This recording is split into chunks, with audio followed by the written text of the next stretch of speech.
राम राम राम राम राम राम राम राम राम नारायण नारायण। यहाँ वासुदेव पद पुल्लिंग में आया है, अतः यहाँ वासुदेव सर्वः पद आने चाहिए थे, परंतु यहाँ सर्वः पद न देकर सर्वम पद दिया गया है, जो नपुंसक लिंग में है। अगर तीनों लिंगों सर्वः, सर्वः और सर्वम का एक शेष किया जाए, नपुंसक लिंग सर्वम ही एक शेष रहता है। नपुंसक लिंग के अंतर्गत तीनों लिंग आ जाते हैं, अतः सर्वम पद में स्त्री, पुरुष और नपुंसक सब का समाहार हो जाता है। गीता में जगत, जीव और परमात्मा इन तीनों के लिए पुल्लिंग, स्त्रीलिंग और नपुंसक लिंग, इन तीनों ही लिंगों का प्रयोग हुआ है।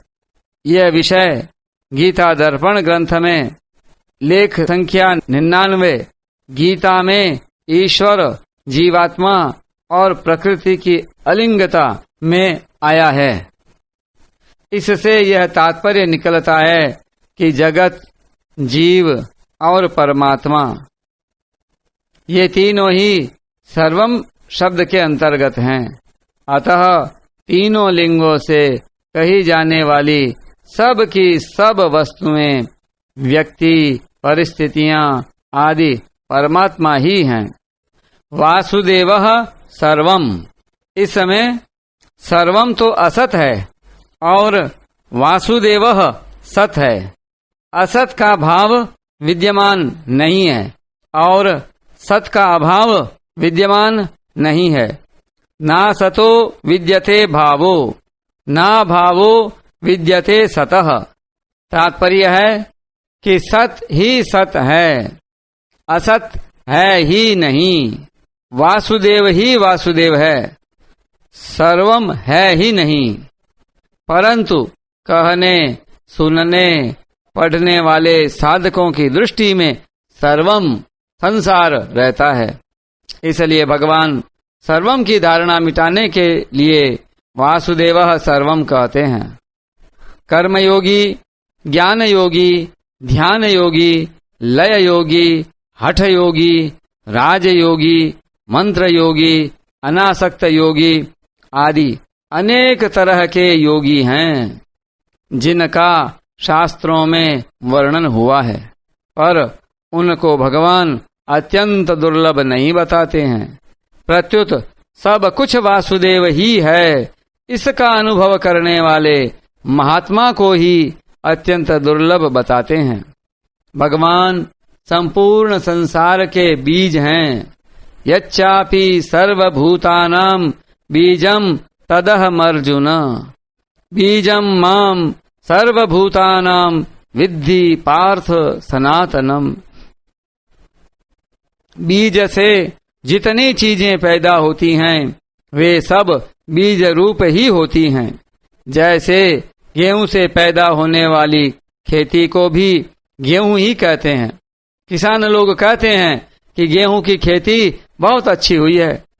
देखो खेत में गेहूं खड़े हैं, गेहूं से खेत भरा है।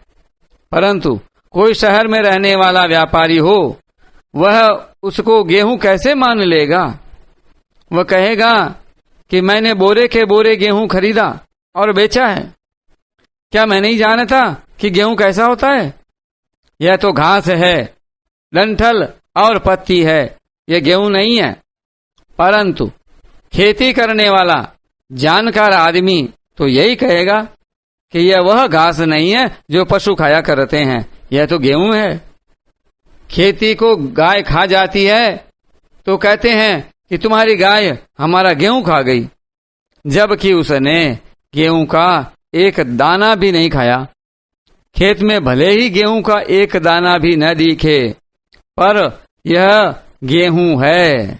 इसमें संदेह नहीं होता, कारण कि यह पहले भी गेहूं ही था, अंत में भी गेहूं रहेगा। अतः बीच में खेती रूप से अलग दिखते हुए भी गेहूं ही है। अभी तो यह हरी हरी घास दिखती है, पर बाद में पकने पर इससे गेहूं ही निकलेगा। इसी तरह संसार के पहले भी परमात्मा थे। सदैव सौम्येदमग्र आसीदेकमेवा द्वितीयम्। अंत में भी परमात्मा ही रहेंगे। शिष्य थे शेष संज्ञः।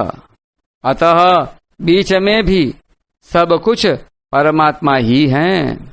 वासुदेवः सर्वम। जब तक साधक में अहम है, तब तक वह भोगी है। मैं योगी हूँ, यह योग का भोग है। मैं ज्ञानी हूँ, यह ज्ञान का भोग है। मैं प्रेमी हूँ, यह प्रेम का भोग है। जब तक साधक में भोग रहता है, तब तक उसके पतन की संभावना रहती है। जो योग का भोगी है, वह कभी विषयों का भोगी भी हो सकता है। जो ज्ञान का भोगी है, वह कभी अज्ञान का भोगी भी हो सकता है। और जो प्रेम का भोगी है, वह कभी राग का भोगी भी हो सकता है, कारण कि उसमें पहले से भोग की प्रवृत्ति आदत रही है। जब भोगी नहीं रहता, तब केवल योग रहता है। योग रहने पर मनुष्य मुक्त हो जाता है, परंतु मुक्त होने पर भी महापुरुष ने जिस साधन से मुक्ति प्राप्त की है, उस साधन का एक संस्कार रह जाता है। अहम की सूक्ष्म गंध रह जाती है, जो दूसरे दार्शनिकों के साथ एकता नहीं होने देता। इस संस्कार के कारण ही दार्शनिकों में और उनके दर्शनों में मतभेद रहता है। अपने मत का संस्कार दूसरे दार्शनिकों के मतों का समान आदर नहीं करने देता, परंतु प्रतिक्षण वर्धमान प्रेम की प्राप्ति होने पर अपने मत का संस्कार भी नहीं रहता और सबके साथ एकता हो जाती है, अर्थात संपूर्ण मतभेद मिट जाते हैं और वासुदेवः सर्वम का अनुभव हो जाता है। वास्तव में वासुदेवः सर्वम का अनुभव करने वाला, इसको जानने वाला, कहने वाला भी नहीं रहता, प्रत्युत एक वासुदेव ही रहता है, जो अनादिकाल से ज्यों का त्यों है। सब में परमात्मा को देखने से संपूर्ण मतों में समान आदर भाव हो जाता है, क्योंकि अपने इष्ट परमात्मा से विरोध संभव ही नहीं है। निज प्रभुमय देखहि जगत, के ही सन करहि विरोध।